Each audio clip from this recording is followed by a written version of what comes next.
Ela nunca foi só a esposa de Maduro. A mulher que controlava tudo.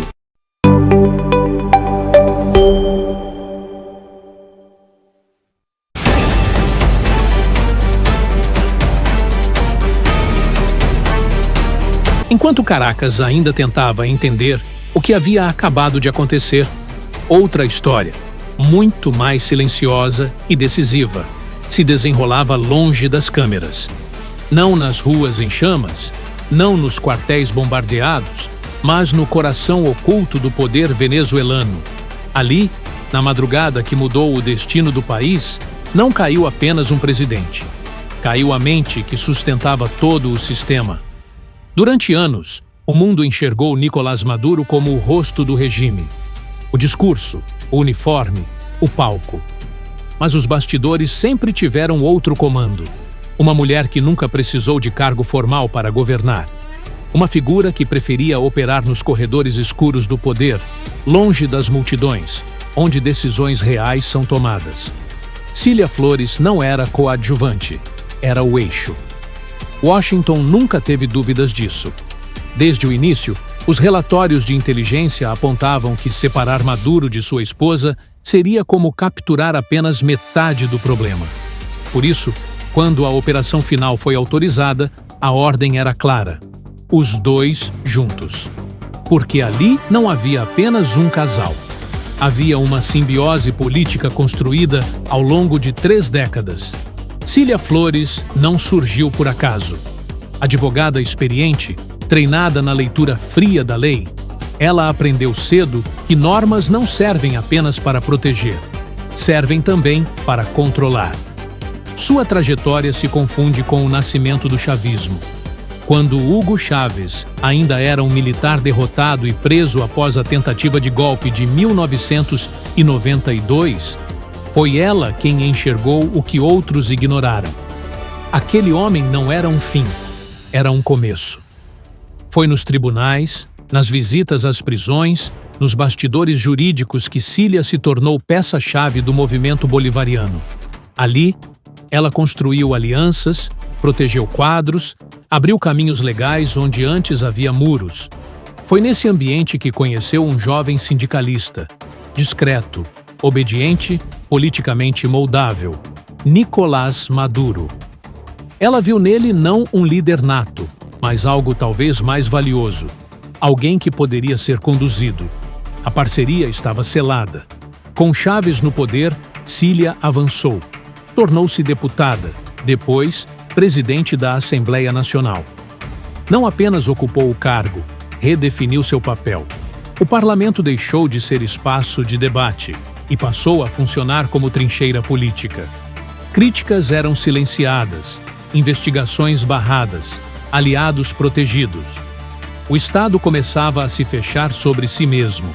Mas o verdadeiro teste veio em 2013, com a morte de Hugo Chávez. O chavismo, até então centralizado em uma figura quase mítica, entrou em pânico. Generais disputavam espaço, líderes históricos conspiravam, o país beirava uma implosão interna. E foi nesse vácuo que Cília Flores mostrou sua real dimensão. Enquanto Maduro aparecia como herdeiro simbólico, era ela quem costurava os acordos. Conversava com militares, acalmava facções, negociava apoios econômicos e construía a narrativa da sucessão legítima. Sem alarde, sem discursos, mas com eficiência cirúrgica. Quando Maduro venceu por margem mínima uma eleição contestada, o regime sobreviveu. E isso teve nome e sobrenome. O poder, porém, cobra seu preço. Em 2015, um episódio rompeu o verniz político e expôs algo muito mais profundo. 2 jovens venezuelanos foram presos no Haiti durante uma operação do DEA. Não eram figuras aleatórias, eram sobrinhos diretos de Cília Flores. As acusações eram devastadoras. Tráfico internacional de cocaína em escala industrial. As gravações, as negociações, os encontros clandestinos, tudo apontava para uma engrenagem criminosa operando a partir do núcleo do poder. A condenação nos Estados Unidos foi clara e, a partir dali, a percepção internacional mudou. Cília deixou de ser vista apenas como operadora política autoritária. Passou a ser tratada como parte de uma estrutura criminosa transnacional. Sanções vieram. Investigações se aprofundaram. O cerco começou a fechar. Ainda assim, dentro da Venezuela, sua influência crescia. Ministros não eram nomeados sem seu aval. Generais sabiam a quem realmente responder. Em momentos de crise, como em 2019, quando a oposição tentou romper o regime, era Cília quem coordenava a resposta. Maduro ocupava o cargo. Ela exercia o controle. A propaganda tentou reverter sua imagem. Tentou suavizar, humanizar, transformar poder duro em ícone popular. Falhou. A realidade era mais pesada que qualquer narrativa.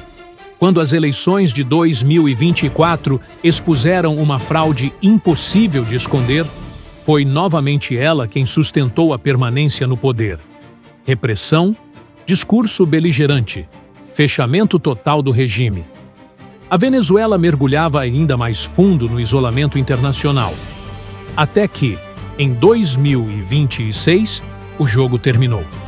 A operação foi rápida, silenciosa e calculada. Enquanto explosões desviavam a atenção, forças especiais avançavam onde realmente importava.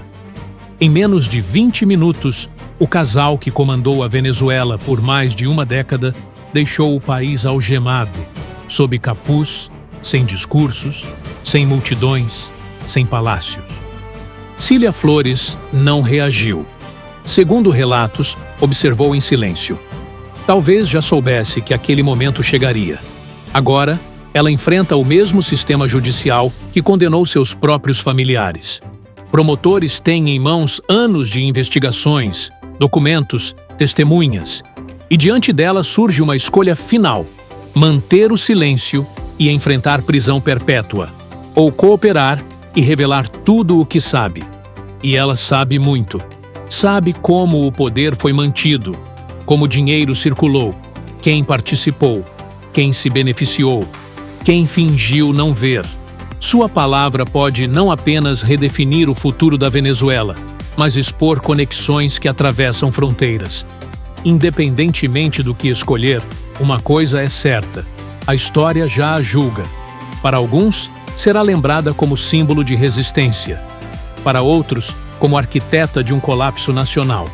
Mas nenhum analista sério discorda de um ponto essencial. Sem Cília Flores, o chavismo jamais teria sobrevivido tanto tempo. Esta não é apenas a história de uma mulher poderosa. É o retrato de como ideologia, ambição e crime podem se fundir até se tornarem indistinguíveis. É a história de um regime construído nos bastidores e desmontado da mesma forma. E enquanto o mundo observa os próximos capítulos desse julgamento, uma pergunta permanece no ar: quando a mulher que sempre controlou o jogo finalmente tiver que falar? O que exatamente ela estará disposta a destruir? No Poder Paralelo, continuamos acompanhando cada camada dessa história, porque entender o presente exige coragem para olhar além da superfície.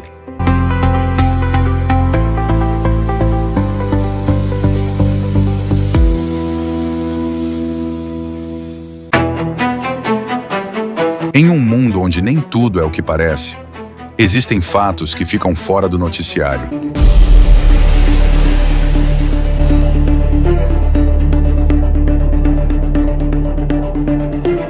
Histórias que ninguém quer contar. O Poder Paralelo investiga os bastidores. Cruza informações e revela o que está por trás do poder. Aqui a informação não é superficial.